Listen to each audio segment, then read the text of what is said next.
শ্বশুর বাড়ি হতে খুশি হয়ে ফার্নিচার দিলে সেটা নেওয়া যাবে কিনা?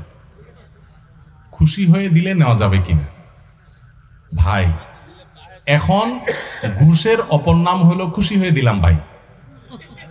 এটা হলো ঘুষের অপর নাম। ঘুষকে এখন কেউ বলে না ভাই ঘুষ দিলাম, কি বলে? খুশি হয়ে দিলাম ভাই। ভাই আমি খুশি হয়ে দিলাম ভাই, আপনি মনে কিছু করেন না ভাই, আমার মনে কিছু নাই ভাই, আমি খুশি হয়ে দিলাম। এই জন্য আমি বলি ঘুষের অপর নাম হলো খুশি হয়ে দিলাম ভাই। যৌতুকের অপর নাম হলো শ্বশুররা খুশি হয়ে দিছে। যৌতুকের অপর নাম হলো খুশি হয়ে দিলাম বাবা। হ্যাঁ, এই যত খুশি হয়ে দিলাম দেখেন, এগুলো সবগুলোর ভিতরে ভেজালের গন্ধ আছে। এত খুশি হওয়া হয়ে লাগবে কেন? খুশি হয়ে আপনারা দেয়, আমার তো দেয় না। বুঝেন নাই কথা? আপনারা কেন দিচ্ছে, আমাকে তো দিচ্ছে না। ভাইরা আমার, মনে রাখবেন, আমি সবসময় একটা কথা বলি, একটা মেয়ের জন্ম থেকে নিয়ে বিবাহের উপযুক্ত হওয়া পর্যন্ত তার চিকিৎসা, তার খাবার দাবার, তার আবাসন, তাকে আদর যত্ন, তাকে পড়ালেখা, সবকিছু একজন মেয়ের বাবা করতে কত টাকা খরচ হয় বলেন? লক্ষ লক্ষ টাকা খরচ হয়, তাই না? কোনো টাকার ফিগার দিয়ে এটাকে ফিল আপ করা যাবে না। এরপরে রেডি করার পর মেয়েটাকে, আস্ত মেয়েটাকে তুলে গাড়িতে উঠে আপনার বাড়িতে দিয়ে দিচ্ছে সারা জীবনের জন্য। পড়ালেখা করেছে তো মেয়ের বাপ মা সুবিধা ভোগ করবে, আপনার ছেলে মেয়ে আপনার সংসারে যায়, আপনার বাপের বাড়িতে গিয়া।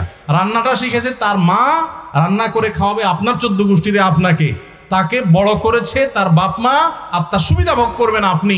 আপনার তো উচিত শ্বশুর মশাইয়ের কাছে যায় বলা, আব্বাজি আম্মাজি আপনাদের এই মেয়েকে জন্ম থেকে এই পর্যন্ত বড় করতে মোট কত টাকা, কত পয়সা, কত কষ্ট, কত রাত জাগা, কত কি করেছেন, এই সবগুলো হিসাব করে ফিগার দেন। আমি ফকিন্নির পুত যদি সব দিতে নাও পারি চেষ্টাটা করব। বলা উচিত তো সেটা না করে উল্টা বলতেছেন আব্বাজি এখন ফ্রিজ তো আমার দরকার না, আপনার মেয়েরই তো লাগে একটা। মোটরসাইকেল তো আমার না হলেও চলে, আমি তো এমনিও যাইতে পারি, কিন্তু আপনার মেয়ের জন্য তো একটা মোটরসাইকেল লাগে। আমি এই জন্য বলি, এই মানুষগুলোর ভাঙা থালা নিয়ে রাস্তায় বসা উচিত। এই যৌতুক নেওয়ার চাইতে ভিক্ষা করা অনেক উত্তম। আবার একইভাবে অনেক মেয়ের বাবারা ইয়া মোটা অঙ্কের মোহর ধরা ছাড়া মেয়ে বিয়ে দেয় না, আছে না নাই? ছেলেরা বিয়ে করতে পারে না তাদের মোহরের অত্যাচারে, সেটাও আরেক জুলুম। মনে রাখবেন, এই জুলুমগুলো আমাদের অশান্তির পথে নিয়ে যায়। এখন এই যে সংসারে শান্তি নেই, দেখেন যত বিয়ে হয়, বিয়ের হাবভাব দেখলে মনে হয় আরে বাবা গোটা জগৎ মনে হয় জয় করে ফেলবে। ইয়া বড় গেট, বিশাল বড় প্যান্ডেল, 2 মাইল পর্যন্ত লাইটিং, কি বিশাল আয়োজন, হাজার হাজার মানুষ খাচ্ছে, ডোল তবলার আওয়াজের ছোটে, মানুষের বদদোয়া, বাচ্চার কষ্ট, হার্টের রোগীর জীবন শেষ, সব ধ্বংস হয়ে যাচ্ছে। উনি কিছু একটা গড়ায় ফেলতেছে, বিয়ে করে ফেলতেছে, বিয়ে হইতে না হইতে ভাঙতে দেরি নেই। ঠিক না ভাই? ঠিক। যত গর্জে তত বর্ষে। আর ওই যে চাচা জেঠারা আছে এখানে, বাপ চাচারা আছে, মুরব্বীরা আছে, ভিতরে ভিতরে একটু খোঁজ নেন তো।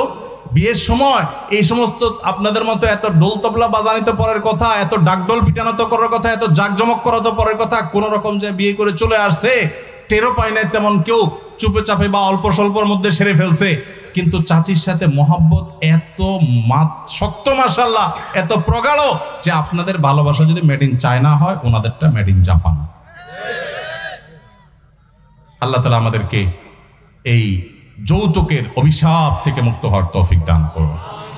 এই দেশ থেকে যৌতুকের এই অভিশাপকে ঝাঁটা মেরে বিদায় করেছেন ওলামায়ে কেরাম। আলেমদের অবদান অনেকে খুঁজে পায় না।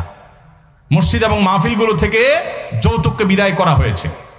এখনো পর্যন্ত মাদক যতটা নিয়ন্ত্রণে আছে, তার সবচেয়ে বড় অবদান এদেশে আলেমদের, আলহামদুলিল্লাহ। অতএব সমস্ত অন্যায় ছেড়ে দিবেন।